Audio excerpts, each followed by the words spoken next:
Welcome back, everyone. Thanks for jumping back into the Crowniverse, an episode inspired by one of my heroes, Benjamin Cohen.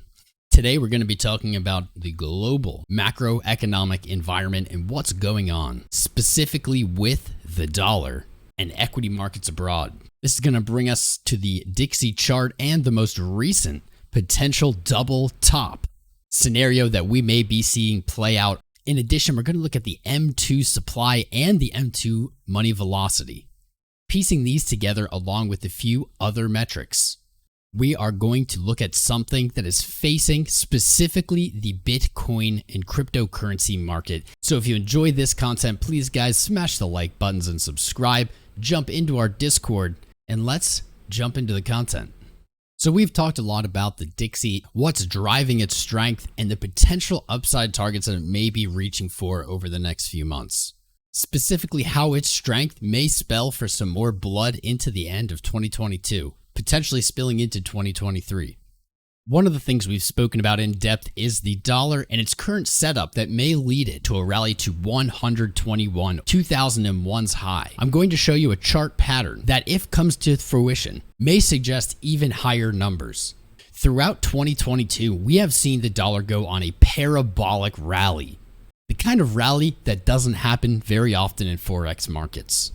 On July 11th, we saw the dollar shoot past our measured move target of about 108 and hit 109.3. This week, with just 2 days and 5 hours left, the dollar has reached back up and retested that high. Potentially with a week close into Friday, we could be seeing the dollar put in a classic double top. This double top can be seen on the weekly, and if the bears are able to control 109.3, this double top will appear on the monthly time frame. This could absolutely spell reversal for the dollar. If this plays out, a lot of the things we're going to look at in the rest of the video will be less impactful. However, we're going to get to the Bitcoin chart on the monthly at the end.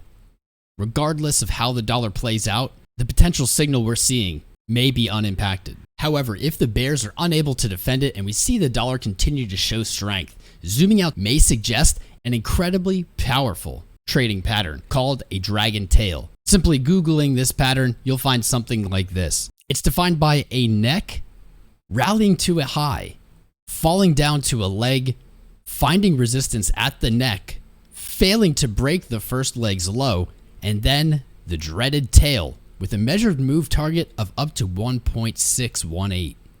While it might be a bit of a stretch, because this pattern, I'll admit, isn't perfect, the dollar is showing us on the monthly time frame something that looks eerily like the dragon tail pattern. The neck or start of this pattern dating all the way back to the mid-1990s. From 2000 being the head, 2008 bringing us our first leg, failed rally creating a hump, falling back to the second leg, and now potentially we are seeing the dollar play out the tail end of this dragon. What this suggests in my mind is that 109.3 right now is of utmost importance. If it is defended and a double top is painted, we're likely to see the dollar retrace and equities have a breath of relief. But if it fails, the dragon pattern may take control with its first target set at 121. The 1.272 extension being the second target of this dragon pattern puts us around 140.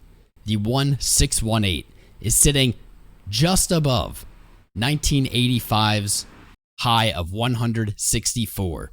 If this dragon pattern is to fully play out, we could potentially see a dollar as strong as it was in 1985. The consequences of this may be dire. I'm a little afraid of this outcome. However, we're not there yet. The end of this week and the end of this month are going to be huge factors. Next, we're going to talk about the M2 supply, which, as you can see on the monthly, also has gone parabolic virtually since it was created. The M2 is a calculation of the money supply that includes all elements of M1. M1 includes cash and checking deposits, while near money refers to savings deposits, money market structures, and other time deposits in amounts less than 100K. These are assets that are less liquid than M1, but they can be quickly converted to cash or checking deposits.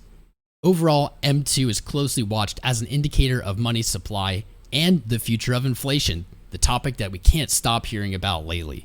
It is a critical factor in forecasting inflation, and interest rates have major ramifications for the general economy, as we've seen month over month. at the FOMC meetings. However, this month has been an odd one. We didn't have an FOMC meeting. In fact, it's the only month this year where we did not have one take place, which was a bummer for me because they're my favorite days of the month.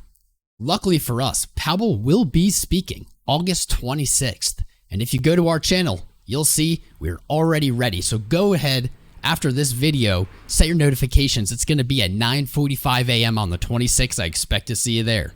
What is said by Chairman Powell or Chirpow on Monday may have huge consequences for markets abroad, the M2 supply, and equities. Something that's interesting is while M2 continues to grow parabolically, the velocity, or at the rate at which this money is moving, seems to have been in a parabolic decline. This is not a healthy sign. Basically, this means there's more dollars, but those dollars are exchanging hands slower. This has been true since about 2000. At the moment, historically, M2 velocity is at all-time lows. What's really interesting is when you look at the price of Bitcoin versus the M2. I think this is a logical chart to look at. Bitcoin is a finite asset, regardless of how you view it as a currency, store of value, or something else. In theory, when the M2 supply increases, the value of Bitcoin in dollars should increase as there's more dollars. Yet there is only a fixed amount of Bitcoin. This is a chart if you've never looked at, I highly recommend you start keeping an eye on. What catches my eye on this chart is that it's fallen to 2019's high. It does seem to have found support there, sitting at roughly 1-to-1, at least for the time being. We could easily see with what we're about to show next, a fall to 0.68, back to the 2020 high before the March crash. Now I want to get into the main part of this video, and thank you for watching through to this point. You're not going to regret it. On the monthly time frame, we see something a little uncomfortable. We're going to start back in history in 2012. We're going to place the Ichimoku cloud indicator on our chart. I've removed a lot of the noise from this indicator, and I've left pretty much just the KJ and TK. That's the green and purple lines here. We can see that when the TK or green line crossed under the KJ or purple line, the top was in and Bitcoin went into a bear market with a pretty steep decline. But this has happened a few more times since. Bitcoin had reached 1200 high. We did see this exact same signal from the Ichimoku cloud on the monthly. And after it confirmed, we saw a 71% drop. Looking further ahead, 2018, Bitcoin had hit 20K and consolidated at 3K for months once the TK crossed underneath the KJ, as it did in October. Bitcoin fell 52% from where it crossed. In February 2020, we saw the same again, right before the economic crash in March of 2020. This led to a 54% decline, and now what you've all been waiting for and the real value of this video. Today we sit at an incredibly important inflection point. In this month of August, we are seeing the TK cross below the KJ again. The historic examples we've looked at have shown this has preceded a 50% or greater drop. And with just a week to go, this month is looking very sketchy. If monthly support at 20K is lost, things can become very bearish here. We've been talking about the 200 weekly moving average, which is still in play and still above price. Combined, these two signals are not bullish. But at the moment, without an incredibly strong rally in August, potentially this could still be saved in September. The Bitcoin chart is looking pretty grim. This month is not over. Chairman Powell speaks on Monday. The dollar is potentially at a double top or a continuation dragon pattern. All of these moving parts is a lot of big forces at play. Anything is possible over the next week. And even if the bulls are unable to muster the strength to close August strong, September may still hold out. A move back into the 33,000 area could save Bitcoin from the fate that it suffered over the last 10 years when this signal flashed. At the end of the day, guys, don't panic. Keep rational and logical.